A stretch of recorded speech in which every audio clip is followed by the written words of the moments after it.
Oi, meu irmão. Oi, minha irmã. Aqui, eu quero mais uma vez falar para vocês a respeito da ressurreição. Ou seja, dar prosseguimento àquele assunto que nós começamos semana passada, que é que nem eu falei, né? Que se Deus desse mais uma luz a respeito do assunto, nós iríamos continuar. Então estamos aqui continuando. E vamos falar um pouco mais sobre esse tema da ressurreição. E para a nossa base bíblica, eu usaria o que está escrito no livro de São João, no Evangelho de São João, Jesus falando, né? Eu sou a ressurreição e a vida. Quem crê em mim, ainda que esteja morto, viverá. Então não é palavra de homem, não é palavra minha, ou de quem quer que seja. É a palavra do Senhor Jesus Cristo, né? É a palavra de autoridade. Então, meu irmão, minha irmã, se nós crêssemos na vida só aqui, se nós crêssemos que a nossa história se resume só aqui, seríamos os mais infelizes. Mas, porém, o Evangelho deixa bem claro que existe uma vida do outro lado, existe uma vida após a morte. Até porque, que nem eu falei semana passada, o que Deus chama de morte não é o que nós chamamos de morte. E o que nós chamamos de morte não é o que Deus chama de morte. Porque para Deus, morrer, conforme eu falei, é a separação, é a perdição eterna. Mas uma pessoa que parte em Cristo, uma pessoa que tem uma intimidade pessoal com Deus, uma pessoa que se colocou debaixo da vontade de Deus, se colocou debaixo das misericórdias de Deus, embaixo do sangue que Jesus derramou, alguém que acredita totalmente no sangue derramado, alguém que depende totalmente do sangue que Jesus derramou, que não tem outra fonte de salvação, que não tem outra forma de buscar perdão, essa pessoa quando parte, meu irmão ou minha irmã, essa pessoa parte para um sono, para um descanso, e parte aguardando a ressurreição. E temos vários exemplos na Bíblia de pessoas que morreram em Cristo e foram ressuscitadas. E o evangelho que eu creio nele, o evangelho que eu prego, é o evangelho de ressurreição. E até a própria natureza, né, fala de ressurreição. Que é o sol nascendo de manhã, 9 horas, 11 horas, meio-dia, 2 horas, 3 horas, à tarde o sol se pondo, se escondendo, vem a noite. Mas porém no outro dia esse sol volta a brilhar novamente. Com uma diferença, que esse sol volta a brilhar para se esconder novamente. E um eleito em Cristo, no tempo certo da ressurreição, ele vai ressuscitar para não enfrentar mais uma morte, mais uma despedida. Então ele vai ressuscitar para uma vida eterna. E uma vida eterna ao lado do seu Deus, ao lado de Cristo.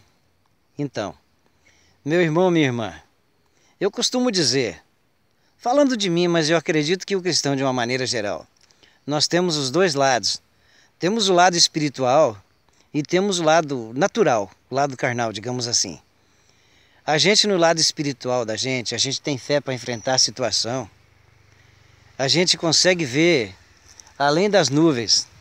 A gente no lado espiritual da gente, a gente consegue ver a bondade de Deus na vida da gente. Consegue ver a mão de Deus agindo na vida da gente. Deixa eu parar um pouquinho com o lado espiritual aqui e falar do lado material, que eu devia ter começado falando do lado material primeiro. Mas tá bom, já que eu comecei falando do lado espiritual, vou dar uma paradinha do lado espiritual e falar do lado material. A gente, materialmente falando, meu irmão, minha irmã, a gente, diante do que nós chamamos de morte, nós estremecemos, nós não estamos preparados para ver um querido da gente, um pai, uma mãe, um irmão, uma irmã, um tio, uma tia. Não estamos preparados para ver uma pessoa dessas no caixão. Então, o nosso lado natural, o nosso lado carnal, ele estremece, ele bambeia, porque não é brincadeira não. Mas aí o lado espiritual se levanta e fala mais forte, que nem a gente estava falando. Que o lado espiritual, meu irmão, ele consegue ver além do túmulo, consegue ver além das nuvens. O lado espiritual te faz voar até nos braços de Deus. Consegue ver teu irmão, tua irmã, teu pai, tua mãe, teu tio, tua tia, levantando para uma vida eterna. E te digo mais, meu irmão, não é levantar para envelhecer, não é levantar para sentir dor de cabeça, dor nas pernas, dor nos braços. Não é para isso não. É levantar para uma juventude eterna, para uma eternidade. Que nós somos filhos da eternidade. Fomos criados para a eternidade. Eu estou falando aqui de homem e mulher de Deus, falando aqui de filho e filha de Deus. Não estou falando do ser humano de uma maneira geral, não. Estou falando de gente que tem prazer nas coisas de Deus. Ainda que ele comete deslizes, que nós já falamos em assuntos anteriores, ele não tem prazer nos seus deslizes, não tem prazer nas suas falhas, mas tem prazer nas coisas de Deus. Homem e mulher de Deus, que é honesto, procura ser puro e procura levar uma vida íntima com Deus, ainda que ele tenha problemas na sua caminhada.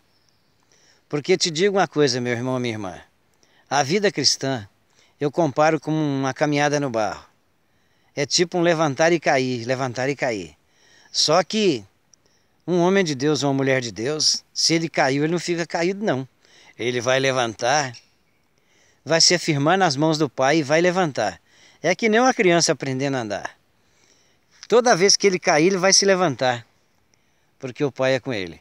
Então, esse tipo de gente é gente da eternidade. É gente que Deus criou para a eternidade. E Deus tem um plano na vida dessas pessoas. Eu acredito que você, que está me ouvindo nesse momento, e eu fazemos parte desse grupo de pessoas. E é para vocês que eu estou falando.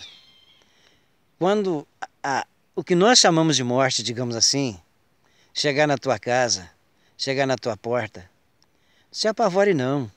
Se coloque debaixo das misericórdias de Deus. Faça como Jó. Deus deu, Deus tomou. Que a gente veio para viver um tempo aqui. Tem um programa para nós cumprirmos aqui. E a partir do momento que nós cumprirmos o nosso programa aqui, Papai do Céu vai nos levar embora. É dessa forma. E vamos estar aguardando a ressurreição, junto com os salvos. Então, meu irmão, minha irmã, eu creio que eu atingi o objetivo aqui. Se Deus der uma nova luz para a semana que vem, nós vamos estar falando sobre esse tema. Se não, se Ele quiser, vamos estar falando sobre outro tema. Tudo dentro da vontade dEle, tudo dentro da misericórdia dEle. Então Deus te abençoe, Deus que te proteja.